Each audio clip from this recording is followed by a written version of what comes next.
Hello बच्चों, विद्या वाहिनी channel में आप सबका स्वागत।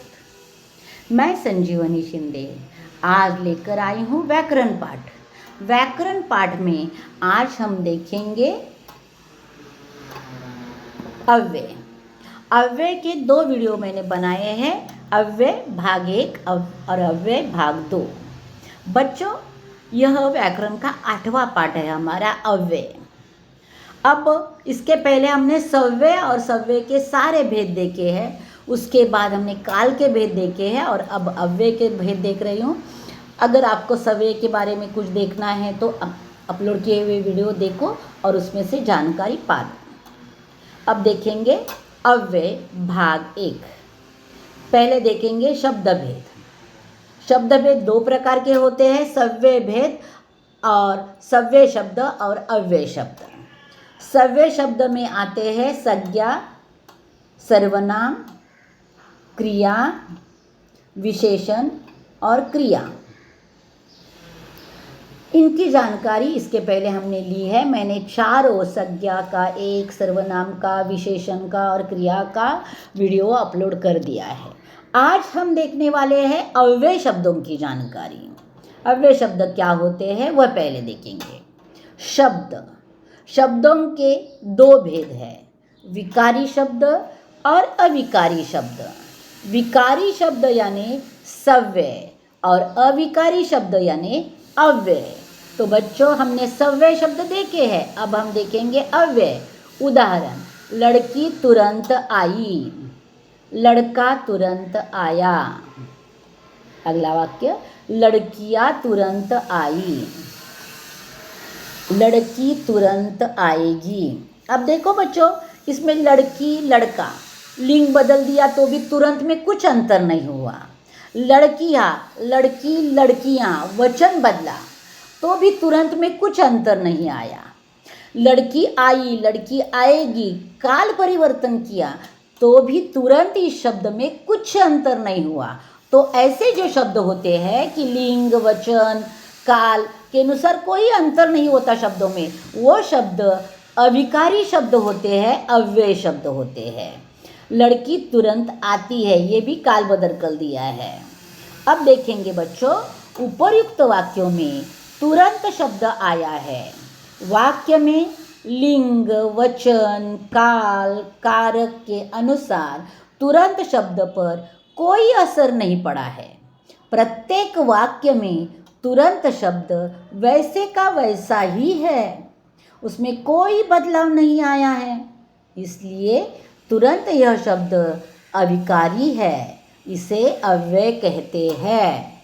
तो बच्चों, तुम्हें समझ में आ गया कि अव्यय किसे कहते हैं? जो लिंग वचन काल के अनुसार बदलता नहीं है, ऐसा न बदलने वाला जो शब्द होता है उसे विकारी शब्द अव्यय शब्द कहते हैं।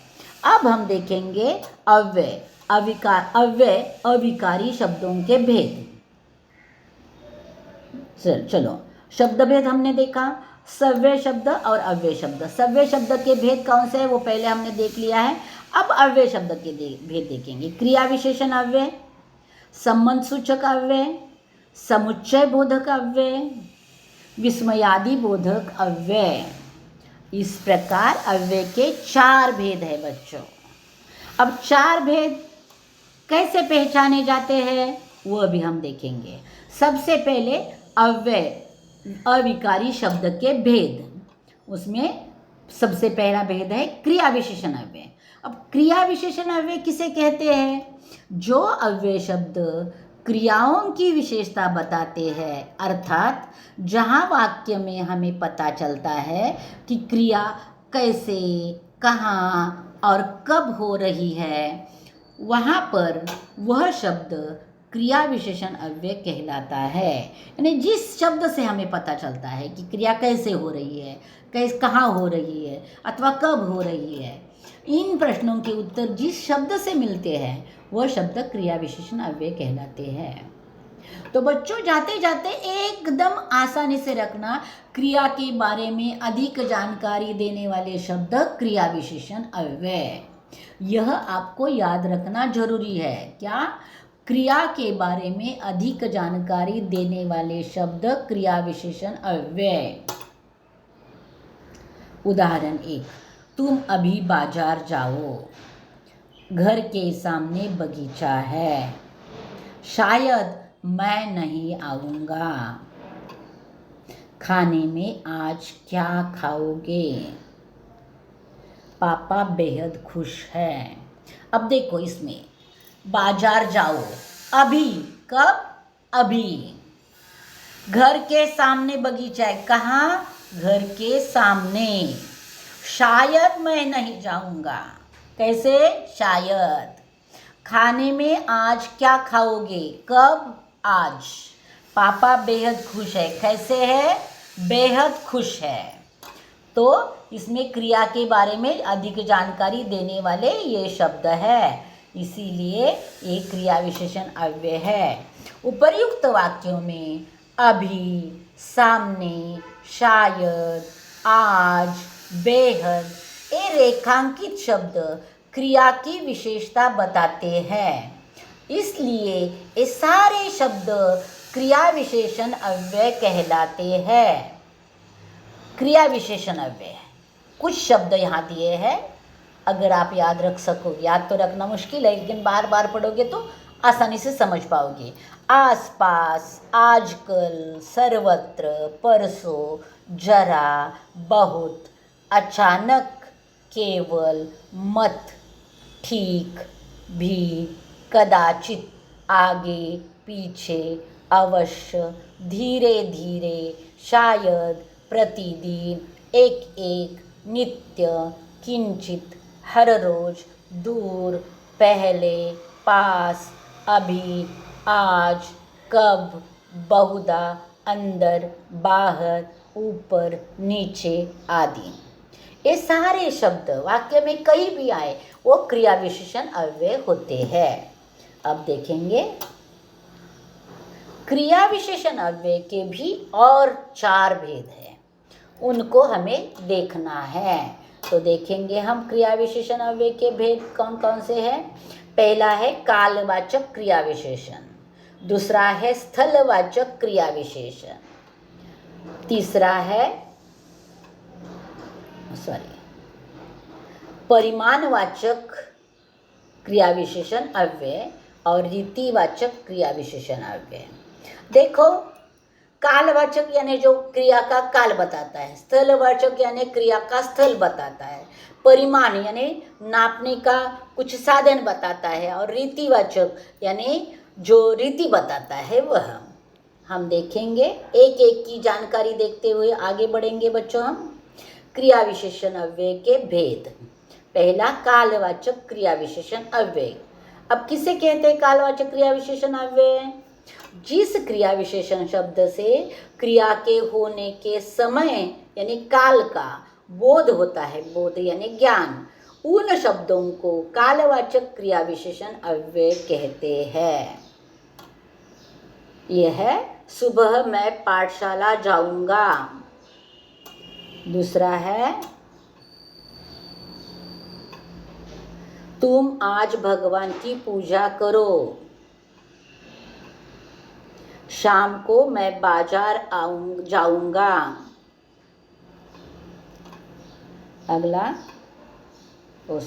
तीन ही दिए मैंने। तो देखो हमने जो वाक्य पढ़े हैं उसमें क्रिया विशेषण कालवाचक क्रिया विशेषण अव्यय कौन से है? तो उपयुक्त वाक्यों में रेखांकित शब्द सुबह, आज, शाम, ये शब्द क्रिया के काल का बोध कराते हैं, क्रिया के काल का ज्ञान कराते कि क्रिया कब होने वाली है वह बताते हैं, इसलिए ये शब्द कालवाचक क्रिया विशेषण अव्यय है। अब दूसरा है स्थानवाचक क्रिया विशेषण। स्थानवाचक यानी जो जगह बताता है क्रिया की वह स्थानवाचक होता है। जिन क्रिया विशेषण शब्द से क्रिया के होने का स्थान या दिशा का बोध होता है उसे स्थानवाचक क्रिया विशेषण कहते हैं। जैसे आज मैं चलते चलते उत्तर दिशा में गया, वह उत्तर जो है वह दिशा बतला रहा है तो वो हो गया स्थानवाचक विशेषण। उसके उदाहरण भी हम देखेंगे। उदाहरण, अंदर कुछ लोग बैठे हैं। दूसरा, बगीचा के बीचों बीच आम का पेड़ है। तीसरा, कमरे के भीतर कोई है। तो देखो जगह बतला रहा है कि अंदर, भीतर, बीचों बीच, यह जगह बतला रहा है शब्द। बीचों बीच शब्द से अंदर कुछ लोग बैठे तो आपको पता चलता है कहाँ बैठे हैं। कमरे के भीतर कोई है तो कहाँ है आपको पता चलता है। तो जगह का स्थान ज्ञान करा देता है।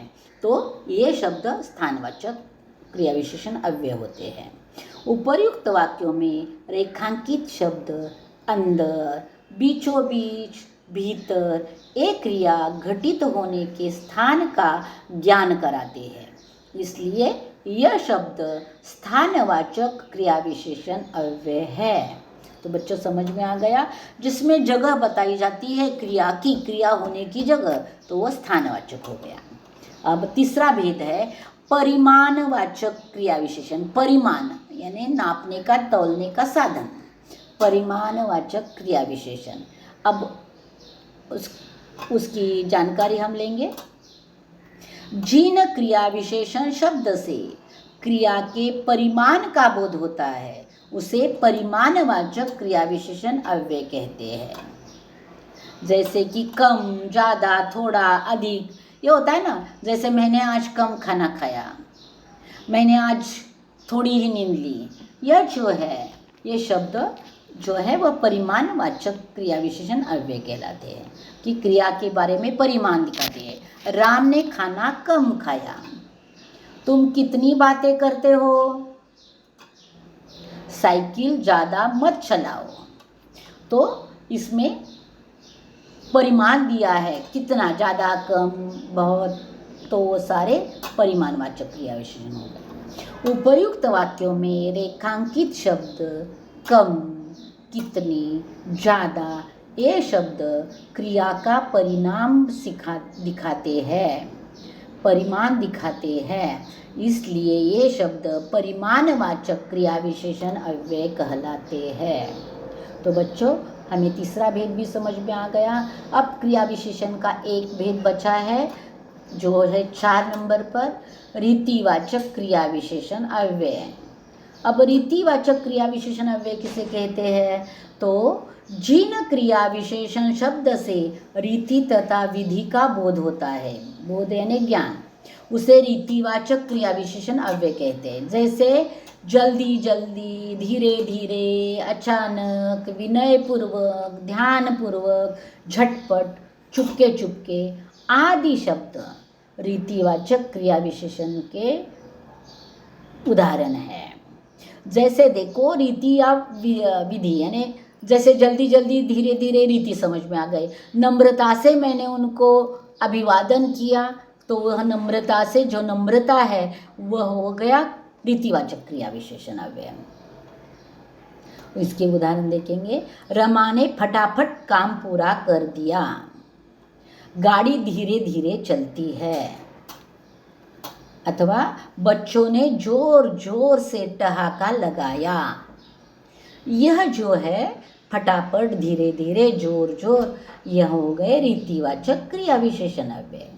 तो बच्चों देखो, उपर्युक्त वाक्यों में रेखांकित शब्द फटाफट, धीरे धीरे, जोर जोर से शब्द क्रिया के रीति तथा विधि का बोध कराते हैं, इसीलिए उन्हें रीतिवाचक क्रिया विशेषण अव्यय कहते हैं।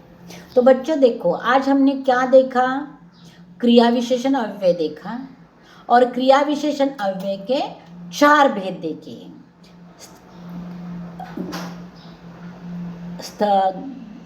स्थलवाचक, कालवाचक, परिमाणवाचक और रीतिवाचक, यह 4 भेद हमने देखे हैं बच्चों। अब हम यहाँ रुकते हैं। अभी भी अव्यय के 3 भेद बचे हैं। अव्यय का एक ही भेद हमने पढ़ा है, क्रिया विशेषण अव्यय, और उसके उपभेद पढ़े हैं। अब संबंध सूचक, समुच्चय बोधक और विस्मय अधिबोधक अव्यय लेकर अगले वीडियो में मैं जल्दी वापस आ रही हूँ। तब तक इंतज़ार करना। धन्यवाद बच्चों।